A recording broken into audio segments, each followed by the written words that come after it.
अगर हमें कुदरती तौर पर बड़ा होने दिया जाता, कुदरती तौर पर बड़ा होने का क्या मतलब है? फितरत के अंदर जिस तरह हमारे 100-200 साल पहले के आबाऊ अजदाद बड़े हुए थे, अगर हमें इसी तरह बड़ा होने दिया जाता तो हम फितरत से ही अल्लाह पर ईमान लाते। ये सूरह 30 है, 30 नंबर की सूरह सूरतुर रूम है। सूरतुर रूम की 30 नंबर आयत में अल्लाह फरमाते हैं कि वो फितरत पर, वो तौहीद पर बड़े होते और वो दीन इस्लाम पर बड़े होते अगर उन्हें कुदरती तौर पर बड़ा होने दिया जाता। अगर वालिदैन उनके साथ छेड़छाड़ ना करते, मुआशरा या माहौल और पड़ोस की जो बुरी चीज़ें हैं वो इन पर असर अंदाज ना होती तो यही काफ़ी होता। और एक और हदीस है हज़रत अबू हुरैरा रज़ी अल्लाह अन्हा की, बुखारी की हदीस है, जिसमें यही बात कही गई है कि हर बच्चा फितरत पर या दीन इस्लाम पर पैदा होता है और वालिदैन उसे यहूदी या ईसाई बना देते हैं। खुलासा यही है इस बात का, हज़रत अबू हुरैरा रज़ी अल्लाह अन्हा की बुखारी की हदीस में जो रिवायत है इसमें। अच्छा, यहाँ हम आपको दो छोटी मिसालें दे रहे हैं। एक है हई बिन यक़ज़ान। क्या किसी ने इस किताब का नाम सुना है? यहाँ किसी ने सुना है? हई बिन यक़ज़ान। ये इब्न तुफ़ैल नाम के एक स्पेनिश आलिम की किताब है, स्पेन के एक। स्पेन में कुर्तुबे हमारे पास था ना, जिसे हम कुर्तुबी कहते हैं। कुर्तुबी कहाँ के हैं? स्पेन के। लेकिन ऐसे ही स्पेन में बहुत से आलिम थे। इब्न हज़्म स्पेन के थे और भी बहुत बड़े बड़े उलमा स्पेन के थे। तो ये इब्न तुफ़ैल स्पेन के एक आलिम थे। उन्होंने एक किताब लिखी थी हई बिन यक़ज़ान। 1105 से 1185 की सदी में उनकी ज़िंदगी थी। उस वक्त उन्होंने ये लिखी थी। ये अंग्रेज़ी में भी दस्तयाब है और इसका एक कार्टून भी है जो तुर्कों ने बनाया है। मैं तो तुर्की ज़बान नहीं समझता, एनिमेशन है। तो उसमें दिखाते हैं कि एक लड़का जहाज़ टूटने की वजह से एक जजीरे पर पहुंच जाता है और वो उस जजीरे पर अकेला बड़ा होता है, कोई और इंसान नहीं है। तो वहाँ वो एक हिरनी को अपनी माँ समझता है। हिरनी। वो हिरनी से बहुत प्यार करता था। तो एक वक्त आता है कि वो हिरनी मर जाती है। तब वो हिरनी के होंठ, आंखें, इनको पकड़कर महसूस करने की कोशिश करता है कि इस हिरनी को क्या हुआ है, ये क्यों नहीं बोल रही। जब मैं इसे बुलाता था तो वो जवाब देती थी।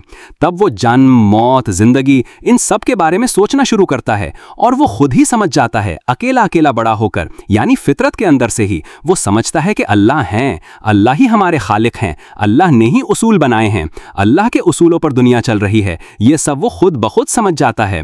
अगर हमें भी फितरत पर छोड़ दिया जाता तो हम भी समझ जाते, लेकिन हमारी फिल्में, ड्रामे, गाने, नॉवेल, ये सब कहाँ जाएंगे? ये जो अभी मैंने कहा, इनकी बमबारी की वजह से हम अल्लाह की हकीकत को इस तरह से महसूस नहीं करते कि अल्लाह कितने हकीकी हैं या कितने। अल्लाह का एक नाम अल-हक भी है, आप जानते हैं ना। अल-हक का मतलब है सच्चा, हकीकी। हाँ, मुसलमानों के नज़दीक सबसे बड़ी हकीकत अल्लाह हैं, सबसे बड़ी सच्चाई, असलियत, हकीकत अल्लाह हैं। और हम क्या हैं? हम क्या हैं? मुतलक हकीकी, एब्सोल्यूट रियल। और हम हैं निस्बती हकीकी, यानी हम आज हैं कल नहीं हैं।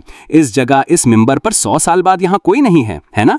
हम निस्बती हकीकी हैं। मतलब ये कि जब तक अल्लाह ने हमें हकीकत या वजूद दिया है तब तक हमारा वजूद है, इसके बाद नहीं है। सूरतुर रहमान की आयत में है ना कि सब कुछ खत्म हो रहा है, सब कुछ मर रहा है, सब कुछ तबाह हो रहा है, सब कुछ गुजर रहा है सिवाय अल्लाह के चेहरे के, यानी अल्लाह की जात के।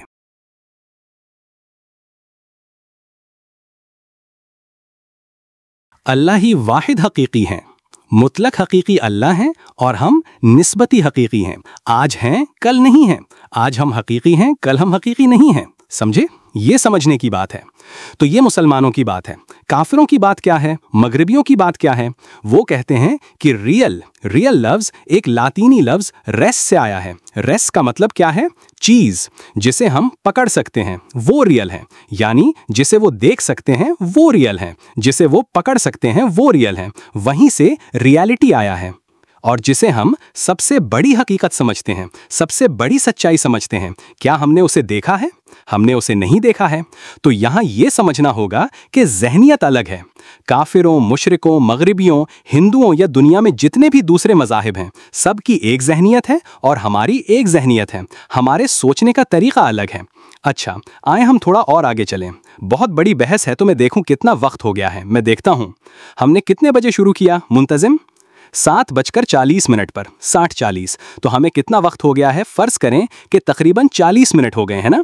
ठीक है, तो हम अल्लाह के वजूद को साबित नहीं कर सकता। मैं ये पहले ही बता रहा हूँ, हम अल्लाह को 2+2 की तरह साबित नहीं कर सकते, लेकिन हम इस्तिदलाली तौर पर, इन्फरेंशियली समझेंगे कि अल्लाह हैं। इस्तिदलाली का क्या मतलब है? एक चीज़ देखकर दूसरी चीज़ को समझना। अब अगर ये जगह अचानक से शां करके तारीख हो जाए तो आप क्या कहेंगे? बिजली चली गई कहेंगे ना? कहेंगे ना, आपने किस चीज से समझा कि बिजली चली गई? लाइट चली गई, इससे समझेंगे ना। क्या आपने बिजली को जाते हुए देखा है? बिजली को जाते हुए नहीं देखा। तो इसी तरह हम अल्लाह का सबूत पाएंगे या समझेंगे कि अल्लाह हैं, इस्तिदलाली तौर पर। बहुत सी चीजें दुनिया में हम इसी तरह समझते हैं। मसलन 200 साल पहले हवा के एक मादा है, हवा के एक चीज है, ये कोई नहीं जानता था। 200 साल पहले भी नहीं जानते थे। उसके बाद हमने आहिस्ता आहिस्ता समझा कि हवा एक मादा है जिसका वजन है, जिसे हम अंदर लेते हैं, बाहर निकालते हैं ना। इसी तरह दुनिया की, मैं दुनिया कह रहा हूं, कायनात की सबसे ताकतवर चीजें हम नहीं देखते।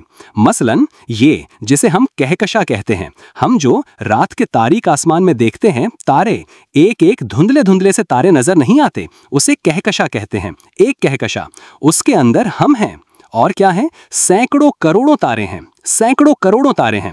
लेकिन उसके मरकज ने एक जगह आप देखेंगे अंधेरा है, आप देखेंगे कि कोई शक्ल नहीं है, सियाह काला। वो जगह सबसे ज्यादा ताकतवर चीज है, जो इतनी ताकतवर है कि हर 1-2 दिन बाद एक तारा आकर उसे खा रहा है। उसका नाम ब्लैक होल है। लेकिन हमने उसे कभी नहीं देखा, कभी तस्वीर नहीं ले सके हैं, कभी नहीं देखा, कभी नहीं समझते। हम उसका सबूत किस चीज से हासिल कर रहे हैं? एक एक करके तारा उसके अंदर दाखिल हो रहा है, 1-2 दिन बाद वो उसे खा रहा है, तो हम समझते हैं कि यहाँ कोई चीज है। उसकी कशिश ऐसी है कि वो तारे को भी खा रही है और कोई रोशनी उसमें जाकर वापस नहीं आती। इसी वजह से हम उसे नहीं देखते। कोई चीज जो देखते हैं, ये जो हम देख रहे हैं, ये क्यों देख रहे हैं? वो लाइट यहां से मेरे आंखों में आ रही है, लेकिन उस ब्लैक होल में कोई रोशनी पड़कर वापस नहीं आती, वो उसे चूस लेती है। तो देखें, इतनी बड़ी एक चीज, इस पर भी तो हम बगैर देखे ईमान लाते हैं। इसीलिए अल्लाह समेत ईमान के हर उसूल पर हम बगैर देखे ईमान लाएंगे। आमनतु बिल्लाहि व मलाइकतिही व कुतुबिही व रुसुलिही। किताब, आप भी लिख सकते थे किताब। मैं कैसे जानता हूं कि ये अल्लाह की तरफ से आई है ना? क्या मैं साबित कर पाऊंगा? नहीं, सबूत नहीं। मैं इस्तिदलाली सबूत पेश करूंगा, यानी इस तरह से साबित करूंगा जिस तरह मैंने कहा कि बिजली चली गई, जिस तरह मैंने कहा कि ब्लैक होल है, जिस तरह हम किसी चीज को बगैर देखे भी उसके असर से समझते हैं, इसी तरह हम जानेंगे।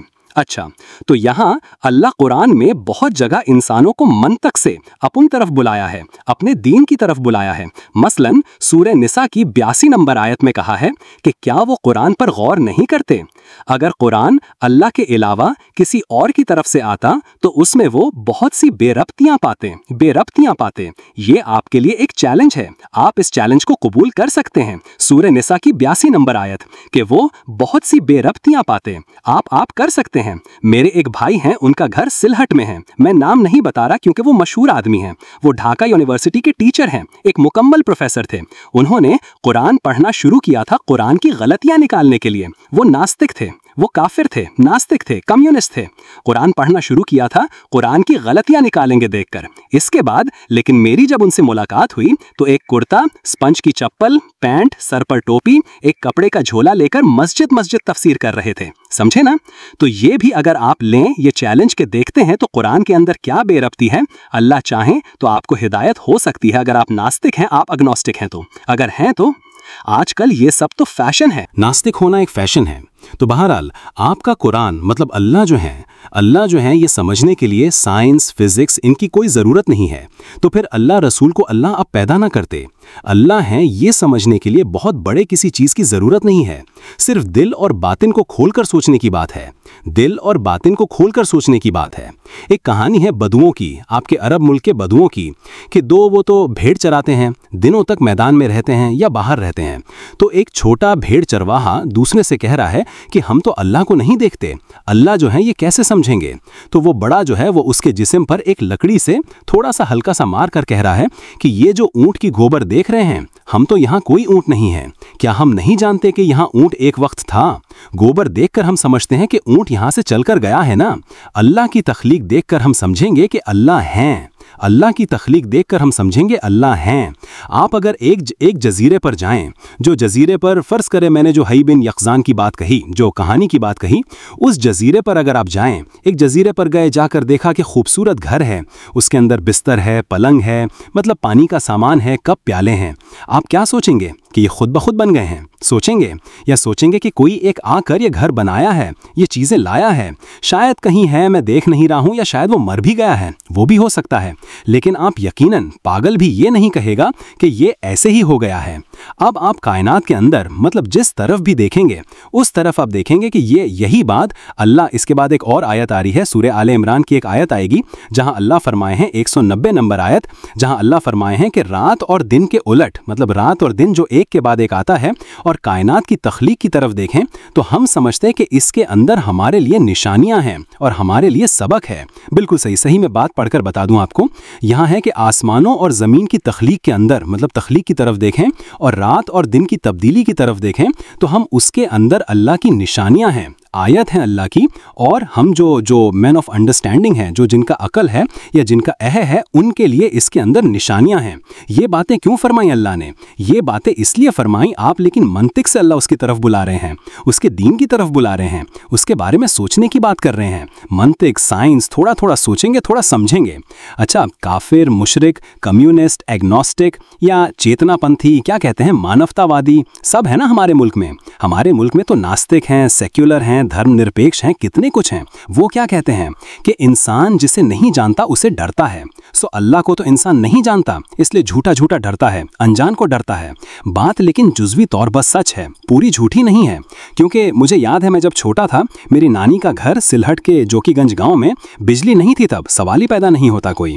तो शहर से जब आता था नानी के घर रहने, तब अंधेरे रात में खिड़की से देखकर मुंह मोड़ लेता था, क्योंकि लगता था यहाँ कुछ है। समझे ना, अनजान को डर, जिसे नहीं जानता उसे डर, ये होता है। ये एक तरह का डर है, ये ठीक है। वो जो ये आधी सच्चाई कहे हैं कि ना जानकर इंसान डरता है, लेकिन एट द सेम टाइम एक और डर जानने से आता है, एक और डर जानने से आता है। ये जो सड़क पर जाते देखेंगे आप, वो जो सबस्टेशन रहते हैं, जिनसे वो जो ट्रांसफार्मर रहते हैं ना, ट्रांसफार्मर से आपका 33,000 वोल्ट 11,000 वोल्ट का ई गया है। जिसको इल्म है वो लेकिन उसको इस तरह छूकर देखने नहीं जाएगा कि ये क्या है ना। ये डर कहाँ से आया? इल्म से आया। उसका डर आया इल्म से। फिर अकीदे पर वापस जा रहे हैं, लेकिन हम तो कुछ डर है ना जानने के लिए होते हैं, कुछ डर है जानने के लिए होते हैं। मुसलमानों का डर है जानने से आना होगा। अल्लाह से ऐसा डरो जैसा डरना चाहिए। वो आप कर सकते थे अगर अल्लाह को आप जानते। जो पहले मैं कह चुका हूं कि रसूल सल्लल्लाहु अलैहि वसल्लम और जिब्राइल अलैहिस्सलाम अल्लाह को सबसे ज़्यादा जानते थे, इसलिए वो अल्लाह से सबसे ज़्यादा डरते थे। ठीक है, कितने डर हैं? अच्छा, बेखौफी जिसे हम कहते हैं, बेखौफी का क्या मतलब है? आपके अंदर कोई डर खौफ नहीं है। ये भी लेकिन दो तरह का होता है। एक बेखौफी आती है जहालत से आती है। मसलन एक कहानी, एक सच्ची रियल लाइफ की कहानी कि एक बच्चा लड़का, उसकी माँ इस्त्री कर रही थी कपड़ा, अचानक किसी वजह से उठ गई है। बच्चा लड़का घुटने घसीट कर आकर इस्त्री के चपटे फेस पर पांव लगाया है, चीख कर उठा है, खींच दिया है, पांव का चमड़ा वहां रह गया है, लड़के का पांव चला आया है। ये जो वाकया हुआ है, ये जो हिम्मत दिखाया है लड़के ने, इस गरम इस्त्री पर पांव लगाया है, ये क्या किसी चीज से लगाया है? जहालत से है ना। इसके दिमाग में ये नहीं है कि यहाँ ये होने पर ये होगा, है ना, बेखौफ होना। फिर मेरा बेखौफ होना मुस्लिम की हैसियत से मेरा बेखौफ होना होगा इल्म की बुनियाद पर। मेरा कह रहे हैं शाहपरां की मज़ार के सामने से, लेकिन टांग पाँव के ऊपर पाँव उठाकर जाओगे ना, मैं पाँव के ऊपर पाँव उठाकर जाऊंगा, कुछ नहीं होगा, क्योंकि शाहपरा में कोई ताकत नहीं है मेरा कुछ करने की। शाहपरा है मुर्दा हड्डियां गोबर, है ना, शाहपरा मुर्दा हड्डियां गोबर। अल्लाह के वली अगर रहते हैं, अल्लाह के साथ उनका हिसाब है। अल्लाह हमें फरमाते हैं मुर्दा इंसानों में कोई ताकत नहीं है। अल्लाह रसूल फरमाते हैं मुर्दा इंसानों में कोई ताकत नहीं है। मुर्दा इंसान हमारे लिए कुछ नहीं कर सकता। शाहपरा मेरा कुछ नहीं कर सकता। मेरी ये जो बेखौफ रहना, और हिंदुओं को देखा है वहां डर कर वो बाबा के दरबार में ईद दिया है। एक वो जो रथ के दिन वो कली न, चाय के बाग के कली न, ढोल टोल बजाकर बाहर निकला है। उनका ट्रैक्टर खराब हो गया है, तो कहा कि बाबा शायद नाराज हो गए हैं, जाकर वहां जाकर पैसा देकर आ गए हैं। समझे ना, बाबा शायद नाराज हो गए हैं। तो डर भी आएगा इल्म से, मुसलमान का बेखौफ भी होंगे इल्म से। कौन सी चीज को डरेंगे? अल्लाह ने बता दिया ना। अल्लाह कुरान में फरमाते हैं मुझसे डरो, शैतान के चेलों को डरना नहीं। शैतान तुम्हारे, इनको सूरे आले इमरान की आयत नंबर मेरे याद नहीं है, हाफिज जो है बता पाएंगे। सूरे आले इमरान की आयत फरमाई है कि उनके शैतान के चेलों को डरोगे नहीं। शैतान तुम्हें उनको डरने को कहता है, तुम उनको डरोगे नहीं, मुझको डरो। तो हम नहीं समझते किसको डरना है। तो हमारा डर भी होगा इल्म की बुनियाद पर, बेखौफ भी होंगे हम इल्म की बुनियाद पर। जहां सब डर रहे हैं, डर कर बत्ती दे रहे हैं, मैं वो डरता नहीं। मैं कहता हूं इसकी कोई ताकत नहीं। हाँ, वो अगर मोहतरम इंसान रहते हैं अल्लाह की नज़र में, मैं उसको मोहतरम करूंगा। तारीख अगर कहती है वो मोहतरम इंसान है, मैं एहतराम करूंगा, रहमहुल्लाह कहूंगा नाम के पीछे, अगर रह कर गए हैं। यहां तक वो मेरा कोई कुछ नहीं कर सकता। आप अगर समझते हैं कि इस मज़ार के सामने से जाने पर आपका कोई नुकसान होगा, आपका टांग के ऊपर टांग उठाकर जाने पर, तो आप शिर्क कर लेते हैं ऑलरेडी, है ना। मेजर ना माइनर, ये बाद की बात है। बड़ा शिर्क ना छोटा शिर्क, ये है क्या सोचे हैं आप पर इन्हिसार करता है। लेकिन आप शिर्क कर लेते हैं। लिहाजा हमारा डर और बेखौफी दोनों आएगा इल्म से। अब हम और कुछ बात कहते हैं। काफिर मुशरिक क्या कहते हैं कि ये दुनिया कैसे हुई है? एक्सीडेंटली हुई है कायनात। एक्सीडेंट, एक हादसे से हो गई है, और उसके बाद और सोचना नहीं चाहते। आप इस सड़क पर जाते अगर देखें एक ईंट का टूटा चंद टुकड़े होकर पड़ा है, आप कहेंगे कि हाँ ये एक्सीडेंटली पड़ गई है, ट्रक से गिरकर टूटकर चंद टुकड़े हुई है। लेकिन आप अगर देखें कि सिरामिक ईंट, 1000 ईंट कोई स्टैक करके रखा है, आप क्या कहेंगे? नहीं, कोई एक इसको लाकर सजा कर रखा है ना, सजा कर रखा है, एक घर बनाएगा, मकान बनाएगा देखकर। इस तरह कायनात की हर एक चीज ही आप डिजाइन देखेंगे, हर एक चीज में मकसद देखेंगे। एक बालू का जर्रा पूरी दुनिया के तमाम इंसान एक साथ होकर भी तख्लीक नहीं कर सकते, नहीं से तख्लीक नहीं कर सकते। एक बालू का जर्रा जिसे हम ऐसा करके जिस्म से छोड़कर गिरा देते हैं, समझे ना। इस तरह दुनिया की हर एक चीज का मकसद है। जिस तरह वो स्टैक की हुई ईंट का मकसद है, लेकिन जो ईंट गिरकर टूट कर पड़ी है इसका कोई मकसद नहीं। ये सब चीजें सोचने पर ही आप समझते कि अल्लाह हैं, और यहां कोई शक, कोई गुंजाइश नहीं। हम अब बिल्कुल आखिरी हिस्से में आ रहे हैं, इस इवेंट के इसका आखिरी हिस्सा। फिर मैं और कुछ बात कहूंगा इंशाअल्लाह, नौजवान भाइयों के लिए कुछ कहूंगा मैं थोड़ा इस तरह। आप अच्छा जो कहा, डिजाइन की बात कही, आप अगर सिर्फ अपनी तरफ देखकर देखें, बाहर की बात छोड़ दें, अपनी तरफ। मैं बहुत वक्त कहता हूं कि ये उंगली आप अगर यहां पर स्कॉच टेप से लगा दें टेम्परेरी, आपका बटन नहीं लगा पाएंगे, ट्राई करके देखें आप, एक चेक पर सिग्नेचर नहीं कर पाएंगे। सिर्फ इस उंगली को आप टेम्परेरी स्कॉच टेप से लगा दें। तो ये कि डिजाइन क्या है या ये कि हवा है, वो क्या ऐसे ही हुआ है? जी नहीं, समझे ना, टेम्परेरी। एक और चीज कहता हूं, हमारे आंखों की पलकें हैं, ये आंखों की पलकें जो हैं, ये पलकें हमारे कपड़े पर पड़े तो ऐसा करके गिरा देते हैं, आंखों के अंदर जाए तो चुभता है ना। ये पलकें अगर काट दें तो आप चीख कर मर जाएंगे, आप रात को सो नहीं पाएंगे, क्योंकि ये पलकें चेन की तरह काम करती हैं। ये जो बैग की चेन लगाते हैं ना हम, इस तरह एक पलक के अंदर पलक घुसकर चीन की तरह आपकी आंख बंद होती है, और आंख बंद होकर आप सो सकते हैं। और अगर आपका वो ना होता तो आप चीखते सारी रात। अपने अंदर देखकर देखें, एक सांस लिए और एक सांस छोड़ें। आपके सीने के अंदर एक दुनिया के सबसे सोफिस्टिकेटेड ऑटोमेटेड प्लांट में जो काम होता है, उससे ज्यादा काम हो रहा है आपके सीने के अंदर। एक सांस लिए और छोड़ें, कितना कुछ जो हो रहा है। बायोलॉजी के स्टूडेंट हैं क्या कोई यहाँ? 1 2 बायोलॉजी 9 10। अच्छा, यहाँ स्टूडेंट नहीं हैं तो सब बुजुर्ग हैं। एक सांस लिए और छोड़ें, उसके अंदर कितनी कार्रवाई हो जाती है। आपका ऑक्सीजन दाखिल हो रहा है, वो ऑक्सीजन खून में पड़कर हर एक खलिया में जा रहा है। हर एक खलिया में जाकर वहाँ ये मतलब एनर्जी, मतलब स्टार्च या ई जल रहा है। जलकर कार्बन डाइऑक्साइड हो रहा है। कार्बन डाइऑक्साइड फिर खून के जरिए आ रहा है, फिर आपके फेफड़े में आ रहा है। फिर छोड़ें, एक सांस लिए और छोड़ें। बहुत बड़ा एक मेगा इंडस्ट्री का काम चल रहा है अंदर। ये सब क्या ऐसे ही हुआ है? ये सब ऐसे ही होने की बात नहीं है। अच्छा, इस बार हम आखिरी हिस्से में आ गए हैं। एक थे आपके साइंसदान थे, इंतकाल कर गए 2003 में, सर फ्रेड हॉयल। सर तो आप जानते हैं एक लकब है, सर एक लकब है, उनकी शाही ये देते हैं। उनका एक किताब एक लिखा, आपका किताब ही है, द इंटेलिजेंट यूनिवर्स। एक लिखे में वो कह रहे हैं, 1983 साल की लिखी हुई किताब में, कि कह रहे हैं कि हम जिंदगी को जिस तरह देखते हैं, जिस तरह हम जिंदगी को जानते हैं, आपका जिंदगी, मेरा जिंदगी या रायत जिंदगी कहने से जो समझते हैं, वो सब चीजों के साथ एक पर्टिकुलर लाइन में कह रहे हैं कि 2000 डिफरेंट एंजाइम की फंक्शन पर इन्हिसार करता है। 2000 एंजाइम, वो सब तरह तरह का काम करें तो फिर आप मेरा मैं चलता हूं, फिरता हूं, देखता हूं, खाता हूं, सोता हूं वगैरह होता है। अच्छा, तो वो कह रहे हैं कि क्या करके ये 2000 एंजाइम तैयार किया है? ब्लाइंड फोर्सेस ऑफ नेचर, मतलब वो जो कह रहे हैं एक्सीडेंटली हुआ है, लेकिन एक्सीडेंटली होने का कोई इम्कान ही नहीं है।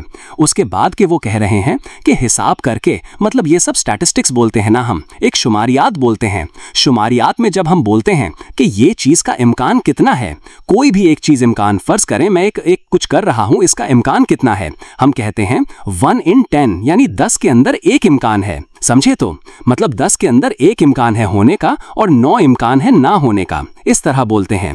तो जिंदगी ऐसे ही हो गई है, इसका इम्कान कितना है उन्होंने हिसाब करके निकाले हैं। इसका इम्कान है, ऊपर 1 लिखेंगे और नीचे 1 के बाद 40,000 सिफर लिखेंगे। 10 में एक हिस्से में कितने सिफर हैं? 1 सिफर। 100 में एक हिस्से में कितने सिफर हैं? 2 सिफर। 1000 में एक हिस्से में कितने सिफर हैं? 3 सिफर। और जिंदगी ऐसे ही हो गई है, इसका इम्कान क्या ठहरता है? 1 के बाद 40,000 सिफर देंगे, इतने में एक हिस्सा, मतलब ये सिफर से भी कम है। मतलब ये कोई आप ये हिसाब नहीं कर पाएंगे, कोई हिसाब। अच्छा, ये हुआ हिसाब जो समझते हैं उनके लिए। हम तो सब हिसाब नहीं समझते। उनके लिए उन्होंने क्या फरमाया है कि एक पांसा जानते हैं ना, लूडो का पांसा। लूडो लेकिन हराम खेल है, ये बाय द वे मैं कह कर जा रहा हूं आज। लूडो खेलना लेकिन हराम है, ये जान कर रखें। आप सबूत बाद में देख लेना। डाइस का खेल जो है, मतलब पांसा का खेल जितने हैं सब लेकिन हराम है। हाँ, ये आप इस्लाम की उम्मे में देखेंगे या दूसरी जगह देखेंगे। ये पांसा आप 50,000 बार मारेंगे और 50,000 बार ही एक 6 उठेगा। ये क्या मुमकिन है? आप 6 बार भी तो नहीं मार पाएंगे। 6 बार देखें तो, अनलेस आप धोखा देकर उसके सब तरफ 6 लिखा रखे हैं। आप देखिए मारकर एक पांसा, 6 बार में 6 उठेगा नहीं। और क्या, वहां कह रहे हैं कि 50,000 बार में ये मारूंगा, 50,000 बार ही 6 उठेगा। इसका जितना इम्कान है उससे भी कम इम्कान है कि जिंदगी ऐसे ही चली आई है। अच्छा, ये भी बहुत से लोग नहीं समझेंगे। ये भी फर्ज करें, मतलब जो पांसा नहीं देखा है वो नहीं समझेगा। उन्होंने एक और बहुत खूबसूरत मिसाल दी है यहाँ, कि वो कह रहे हैं कि जंकी आर्ट कहते हैं क्या, जहां ये जो लोहा हम जो पुरानी जंग लगा चीजें फेंक कर रखते हैं ना, जंकी आर्ट कहते हैं उसे। जंग लगा पुरानी चीजें, पुराना पतीला, पुराना कढ़ाई, पुराना ये सब एक साथ प्रेस करके भेज देते हैं, तो गला कर एक कुछ करते हैं, उसे जंकी आर्ट कहते हैं। तो वो कह रहे हैं कि एक तूफान की हवा आई है, आकर उस जंकी आर्ट से तमाम पार्ट्स बनाकर एक बोइंग 747 बनाया है और वो प्लेन वहां से उड़ गया है। ये जितना मुमकिन है इससे भी कम मुमकिन है कि जिंदगी ऐसे ही चली आई है।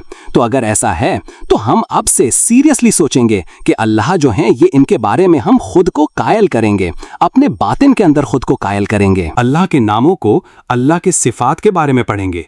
अल्लाह कौन है, अल्लाह क्या है, अल्लाह कहाँ है, वो अल्लाह जो फरमाए हैं और रसूल जो फरमाए हैं वहां से पढ़ेंगे। आप जानते हैं ये तो अकीदा का पॉइंट है। अकीदा का 1 नंबर पॉइंट तो ये है, किसके ऊपर आप ईमान लाएंगे इसका 1 नंबर आमनतु बिल्लाह, अल्लाह पर ईमान है सेंट्रल, उसके चारों तरफ दूसरे, मलाइकता उसके मलाइका, कुतुबा इसकी किताब, रुसुला इसके रसूल है ना, वो हैं सेंट्रल। मतलब इस पर ईमान को पहले ठीक करना होगा हमें है। इस ईमान को हम क्या कहते हैं? तौहीद कहते हैं। और इस ईमान में हमें पढ़ाई करनी होगी, इल्म हासिल करना होगा। हम तरह तरह से कर सकते हैं, करके हम खुद को कायल करेंगे और अल्लाह से ऐसा डरेंगे जैसा डरना चाहिए, तो ही देखेंगे अल्लाह के खिलाफ कोई काम नहीं कर पाएंगे। मुस्लिम की हैसियत से जिंदगी गुजारने के अंदर 3 बातें फरमाते हैं उलमा। 3 बातें याद रखनी होंगी हमें। जिंदगी गुजारने की बात में आ गए अब हम। पहला है, आपके ऊपर अल्लाह का हक क्या है। आपके ऊपर अल्लाह का हक क्या है? शिर्क से पाक तौर पर आप अल्लाह की इबादत करेंगे। आपको अल्लाह सिर्फ इसकी इबादत करने के लिए पैदा फरमाए हैं। इसके बाद आएगा आपके ऊपर दुनिया का हक क्या है, या माहौल पड़ोस का हक क्या है, बाप का हक क्या है, माँ का हक क्या है, आपके इसका हक क्या है, क्या कहते हैं हमसाया का हक क्या है, ये सब के बारे में आप जानेंगे। और आखिरी में जानेंगे आपके ऊपर अपने आप का हक क्या है। आपके ऊपर अपने आप का हक है, आप खुद को बर्बाद नहीं करेंगे, कत्ल नहीं करेंगे, खराब नहीं करेंगे, आप ड्रग एडिक्ट नहीं बनेंगे, आप सिगरेट नहीं खाएंगे, आप टाइगर क्या कहते हैं हेल्थ ड्रिंक नहीं खाएंगे, आप गांजा नहीं खाएंगे, आप पोर्नोग्राफी नहीं नहीं देखेंगे, आप मुश्तजनी नहीं करेंगे। ये है आपके ऊपर आपका हक कि आप खुद को खराब नहीं करेंगे। आप अल्लाह की बहुत बड़ी खूबसूरत एक तख्लीक हैं, आपको अल्लाह ने खुद को खराब करने का भी हक नहीं दिया है। और द लास्ट एंड है, आप सुइसाइड बॉम्बर नहीं बनेंगे। आखिरी वाला और क्या, मतलब ये सबके ट्रेन का आखिरी वाला है वो, आप वो नहीं बनेंगे। एक चीज सोचें, ये मैं खत्म कर दूंगा, मेरा तकरीबन आखिरी में कितना वक्त हुआ भाई, सवा एक घंटा हुआ है, खत्म कर दूंगा अब। एक चीज सोचें, बांग्लादेश के बहुत से सियासी लीडर या बहुत से बुजुर्ग जो या इकोनॉमिस्ट जो हैं, वो क्या कहते हैं, रोकेगा बांग्लादेश को कोई रोक नहीं पाएगा, ये बात कहता है ना। ये अगरचे एक गलत बात है, लेकिन जिस एतमाद के ऊपर कहते हैं वो क्या असल में वो, लेकिन एक हिसाब जस्ट कि बांग्लादेश की आबादी के अंदर जवानी, जिसको हम बोलते हैं जवान जो बोलते हैं, उसका तादाद बहुत ज्यादा है। जो जापान जैसा एक डाइंग इकोनॉमी, डाइंग नेशन, क्यों, बूढ़ा आदमी बहुत ज्यादा है वहां। जहां बूढ़ा आदमी ज्यादा है वो लेकिन इकोनॉमिकली या मतलब प्रोड्यूस नहीं कर पा रहे हैं, ग्रोथ नहीं है उनका। लेकिन हमारे मुल्क का यंग जनरेशन बहुत ज्यादा है, इसके ऊपर भरोसा करके लेकिन कहते हैं कि हमें कोई रोक नहीं पाएगा, हमारा हन होगा तन होगा। ये यंग जनरेशन, ये याबा, उसके बाद टाइगर, उसके बाद गांजा, सिगरेट, पोर्नोग्राफी, ये सब देकर क्या ये कभी प्रोडक्टिव होंगे, कभी कारगर कुछ होंगे? नहीं होंगे। तो आप लोग समझें कि हमें नाकारा करने से किसका फायदा। आपके बेनिफिशियरी देखकर समझेंगे कि कौन हमें ये सब सप्लाई दे रहा है, फायदा उठाने वाले कौन हैं। हमें दबा कर रखें तो किसका फायदा, हमें तबाह कर दें तो किसका फायदा, फायदा उठाने वाले कौन है, इससे समझें। ये बांग्लादेश के बॉर्डर के चारों तरफ कई 100 फेंसिडिल फैक्ट्री हैं। एक बूंद फेंसिडिल जो मुल्क प्रोड्यूस करता है वो लेकिन कंज्यूम नहीं करता, पूरा का पूरा आपके मुल्क में आता है। आपका यंग जनरेशन खाएगा, खाकर उनकी गर्दा खराब होगा, वो झपकेगा, वो सोएगा। आप चाइना की हिस्ट्री पढ़कर देखें, कैसे बर्तानिया उनको अफीम खिलाकर ई करके रखा था, घुटने टेकने पर मजबूर करके रखा था, बेकार करके रखा था, नाअहल करके रखा था। आपको नाअहल करने से किसका फायदा, आप देखें।